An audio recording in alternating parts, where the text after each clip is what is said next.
January of 2025, we are going to reverse Bidenomics on day one.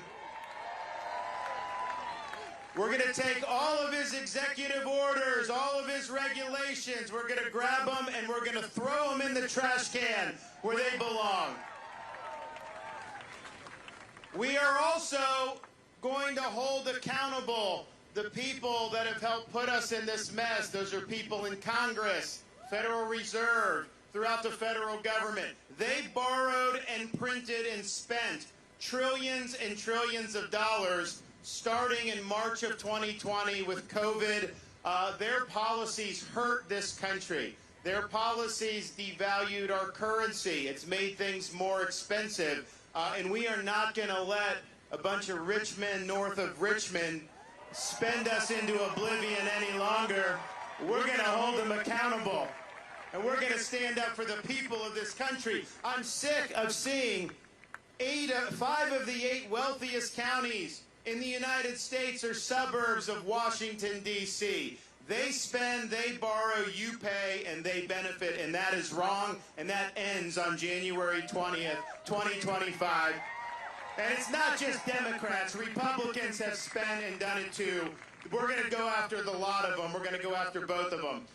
We're also going to stop Biden's war on American energy production. We're opening up all of our energy resources.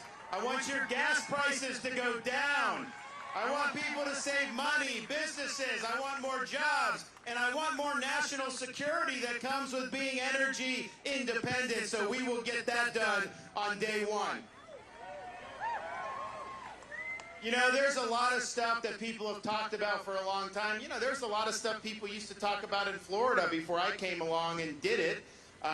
One of the things nationally that people have been talking about, and I'll pledge to you to be the president to finally get it done, is bringing the issue of the southern border to a conclusion. We're going to get it done. We're not just going to sloganeer about it. We're going to do day one, declare a national emergency. We're mobilizing all available resources, including our U.S. military, to stop the invasion. Yes, we're going to build a border wall, but we're probably more important than that.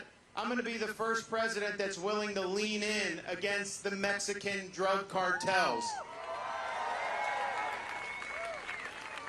We have tens of thousands of people that are dying because of the poison, the fentanyl, that they are bringing into our country. I've met a number of these angel moms here in Florida, throughout the rest of the country. I met one in Texas. Her son, young guy, took one Percocet. It happened to be laced with fentanyl, and he died. And that's happening all across this country. People are taking things, they're not even trying to take fentanyl. It gets in it, and it's fatal. And it's wrong that Biden is not lifting a finger to stop this. So when I get in, we are going to make sure to use lethal force against the Mexican drug cartels.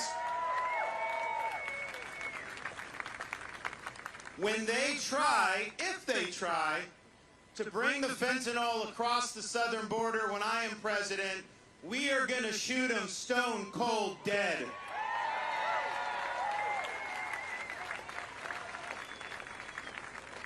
We are also going to usher in a reckoning for agencies like the CDC, the FDA, and the NIH for their disastrous COVID-19 lockdown and mandate policies. You guys didn't have to experience that, but a lot of people's lives were destroyed because of it. We had kids locked out of school for a year and a half in parts of this country. We have businesses that were wiped off the face of the earth as a result of those policies. They forced people in other states to take an mRNA COVID shot against their will at the expense of losing their job, and yet nobody has been held accountable for this. I think what you got to do is you need to bring accountability from Fauci on down. We need justice. And when I'm president, you will never see me turning over my office to Dr. Fauci. You don't protect Fauci. You don't coddle Fauci. You bring somebody like Fauci in, you sit him down, and you say, Anthony, you are fired.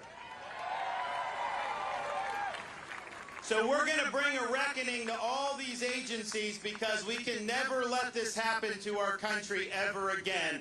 And unless you elect me, it is going to happen to our country again. I'm the only guy that's going to be willing to stop it, and we will stop it. And they're already talking about, you know, COVID waves coming, boosters, all this other stuff. Trust me, whatever you let them get away with, they are going to get away with. And so with me, we can know this will never happen again. Stick a fork in it, it's done.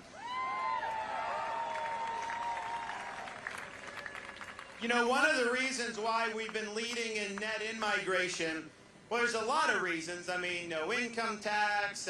You know, even though we have no income tax, we run these big budget surpluses. We've actually, since I've been governor, we've paid down almost 25% of Florida's total debt. For the entire history of the state, we've paid down almost 25%. So people like that, they don't want to be taxed. They also, during COVID, they wanted to be in a free state. And I'll talk to people who moved here, even visited here. It was cathartic for a lot of people to get out of those jurisdictions. So that's true. But one of the main reasons people have moved here from some of these other states, public safety. We back the blue in this state. We support law enforcement.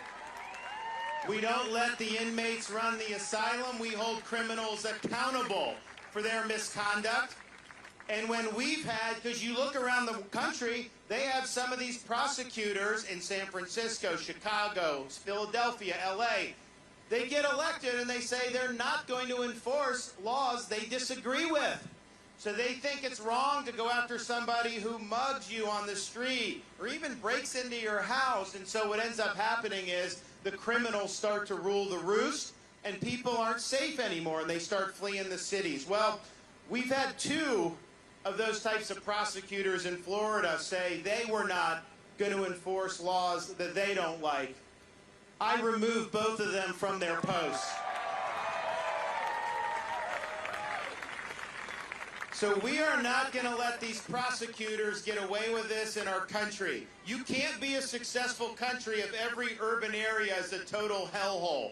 So we're going to crack down federally. We're going to make sure they're enforcing the laws and upholding the civil rights of their citizens. And we will never, ever let people like BLM burn down cities in this country ever again.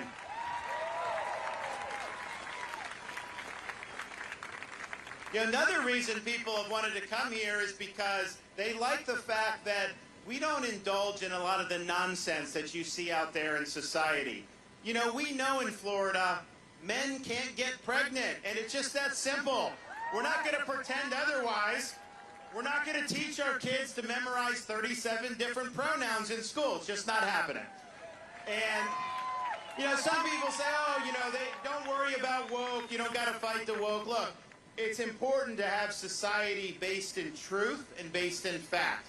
And that's why we've rejected things like woke ideology, but it's also more important than that. When you have a woke agenda infect things like our economy through things like ESG, which is environment, social governance, but basically they've created this justification to use corporations and businesses to advance a left-wing agenda on society. But that's an agenda that you never get to vote on.